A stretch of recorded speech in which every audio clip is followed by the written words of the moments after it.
Comment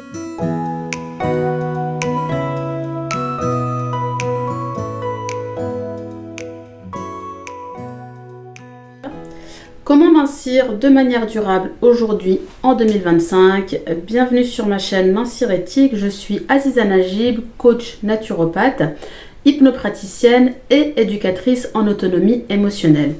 Le but de cette chaîne, vous allez très vite le comprendre, c'est de vous aider à sortir des standards de cette société qui veut nous imposer. Et en fait, de toutes les sociétés, chaque société finalement elle a un standard par rapport au corps de la femme, comment il devrait être, comment il est apprécié finalement. Et le but, c'est de pouvoir vous aider, vous mesdames, à avoir un regard qui soit le plus juste par rapport à vous-même, qui soit le plus cohérent avec vos attentes personnelles. Et là, ça demande tout un travail d'intériorité pour vous détacher finalement des dictats des sociétés.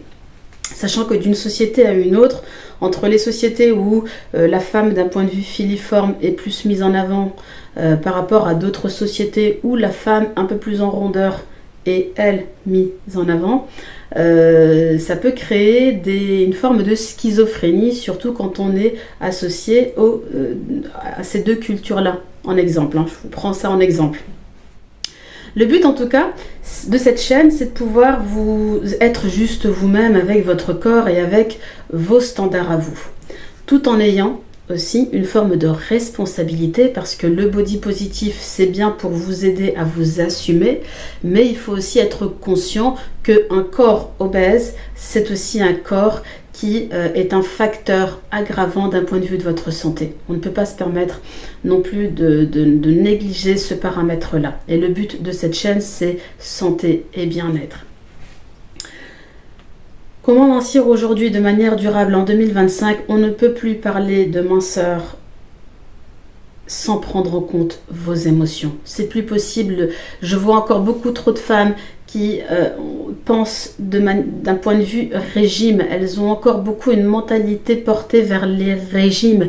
Et même quand elles suivent un protocole alimentaire équilibré, elles ont encore un regard posé sur ce protocole, un regard régime. Combien de kilos, en combien de temps, et elles vont chercher à bien mettre en pratique ce protocole pour avoir le résultat rapidement. Mais c'est oublier que le but d'un rééquilibrage alimentaire, c'est de réorganiser votre façon de vous alimenter pour pouvoir vous aider à perdre du poids de manière en fonction de vos besoins, physiologiques, et pas en fonction d'un standard dans lequel vous voudriez rentrer. Et quand tu penses régime, finalement, tu penses dans ta tête court terme. Et indirectement, tu penses aussi retrouver ma vie d'avant d'un point de vue alimentaire. L'idée, c'est de te dire, est-ce que ce rééquilibrage alimentaire, je suis capable de le mettre en pratique toute ma vie restant ou pas? Est-ce que c'est trop frustrant pour moi? Est-ce que ça correspond à mon identité culinaire? Là aussi, c'est un concept très très important d'identité culinaire, c'est de pouvoir donc réajuster son assiette tout en gardant ta personnalité d'un point de vue, ton histoire en fait, ton histoire par rapport au goût, par rapport à tes goûts, par rapport à tes compositions alimentaires qui font écho à ton enfance, à ton environnement familial, mais également à ta situation actuelle, à comment tu vis actuellement, comment tu t'alimentes actuellement. Le but, c'est vraiment de réorganiser sans te dénaturer d'un point de vue de ton identité culinaire. Donc, en 2025, aujourd'hui, on ne peut pas faire un travail minceur sans passer par la case émotion. Il est important, avant même de commencer le travail, c'est de se poser la question, c'est pourquoi j'en suis arrivée là aujourd'hui? Pourquoi? Qu'est-ce qui a fait que j'ai développé un corps obèse, un corps en surpoids plus, ou des troubles du comportement alimentaire? En tout cas, tout ce qui met en relation toi et l'alimentation. Tant que cette relation n'est pas saine, il y a un travail d'un point de vue de toi et de ton histoire à revoir. C'est assez important à comprendre. Quelle est la part de l'émotionnel? Finalement, c'est parce que tant que tes émotions ne prennent pas le dessus sur toi, tu arrives à avoir un regard rationnel sur ce qu'il faut manger. Tout le monde, aujourd'hui, avec la quantité d'informations qu'on a sur Internet, d'un point de vue de l'alimentation ou d'un point de vue de l'activité physique, on ne peut que devenir des experts, des coachs en nutrition et des coachs sportifs. Tout n'est pas à rejeter ou tout n'est pas à prendre, bien sûr, avoir un regard critique, mais on s'aperçoit très vite que quand l'esprit est plutôt rationnel, on arrive à mettre en pratique ce qui est sain. Le hic, c'est quand on commence à être pris par nos émotions, quand on commence à être débordé par nos émotions, la rationalité n'est plus au rendez-vous. Et là, on bascule sur nos mécanismes habituels qui sont excès alimentaire et grignotage, tout simplement. Et c'est ce processus-là qu'il faut pouvoir venir dénouer, décortiquer, voir d'où ça vient, à quoi ça remonte, à quoi ça fait écho, et puis comment pouvoir rétablir une relation beaucoup plus saine et par quoi je peux remplacer l'alimentation. Parce que finalement, si j'ai un problème émotionnel avec la nourriture, n'est-il pas préférable d'avoir un outil émotionnel plutôt que l'alimentation en réponse à nos émotions? Et c'est là où tout le travail commence.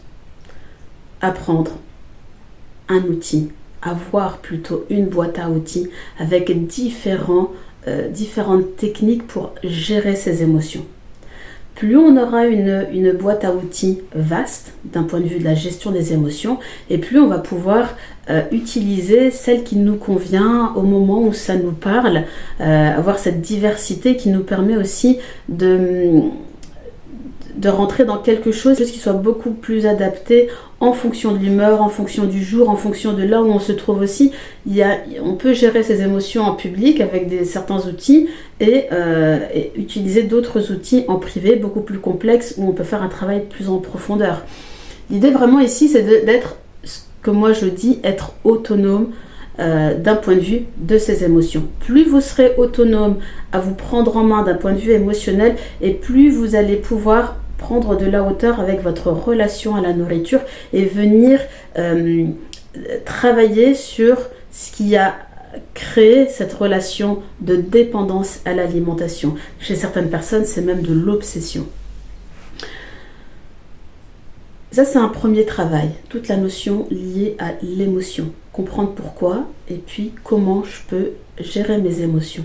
Ensuite, il y a également cette idée liée au regard qu'on a encore sur l'activité physique. Beaucoup de femmes, quand elles décident de perdre du poids, déjà, il y a régime et je me suis inscrite à la salle de sport. Il y a encore trop cette idée que faire du sport va m'aider à maigrir. Alors le sport est un acteur favorable à la perte de poids quand on sait bien l'utiliser.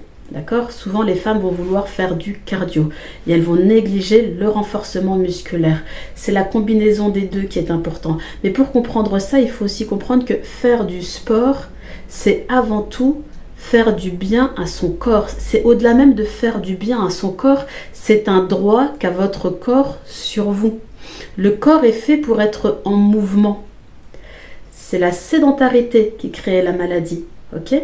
Donc déjà, comprendre et intégrer que l'idée même que l'activité physique doit s'inscrire dans un processus minceur, mais surtout dans un changement d'hygiène de vie pour le bien-être et pour la santé.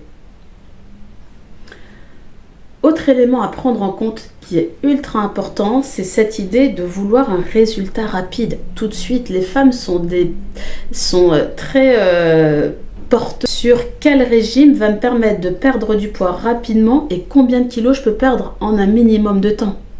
Donc il y a cette relation aux chiffres et sur une courte durée.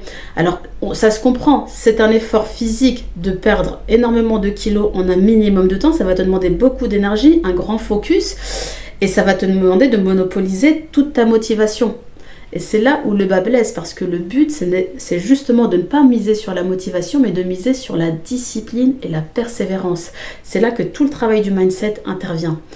Comment, pour créer finalement un changement durable, la discipline, la persévérance sont les alliés justement de ce changement durable.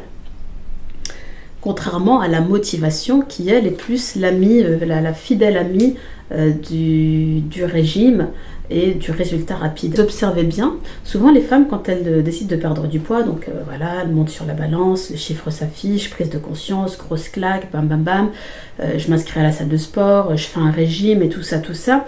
Et il y a une relation qui se crée avec la balance, c'est une relation qui vient, où c'est la balance qui devient la maîtresse de ton état émotionnel.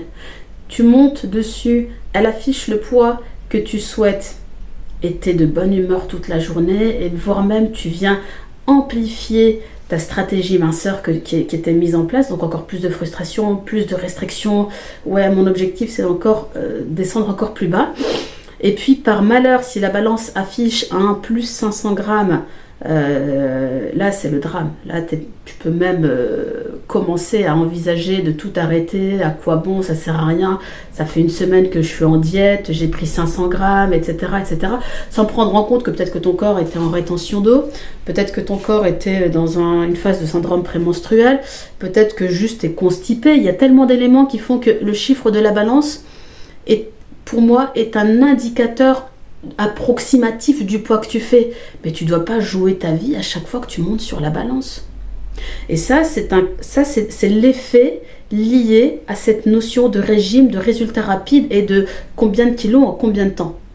Donc il faut vraiment sortir de tous ces mécanismes qui ne font que nuire à ton estime, qui ne font que nuire aussi à une vision réelle de ce qu'est la minceur. Et le but c'est de pouvoir tendre vers un regard objectif de soi à soi. Ok, mon corps il est comme ça, effectivement j'ai des kilos à perdre, et le but c'est de pouvoir atteindre ton objectif personnel, vraiment te détacher de ce que la société attend de toi, ou de ce qu'on t'a toujours inculqué aussi d'un point de vue de ton éducation, et de pouvoir avoir un regard le plus juste, le plus sain vis-à-vis de toi-même. Tu vas trouver sous cette vidéo un e-book qui est porté sur l'alimentation, et puis également un e-book qui est porté sur comment se réconcilier avec la nourriture, et de pouvoir déjà entamer un premier travail sur comment mincir de manière durable. Si cette vidéo t'a plu, je t'invite à t'abonner, à cliquer, et puis n'hésite pas aussi à partager ton expérience, ton rapport au corps, ton rapport avec ta perte de poids. Et je vous dis, et je te dis, à très vite.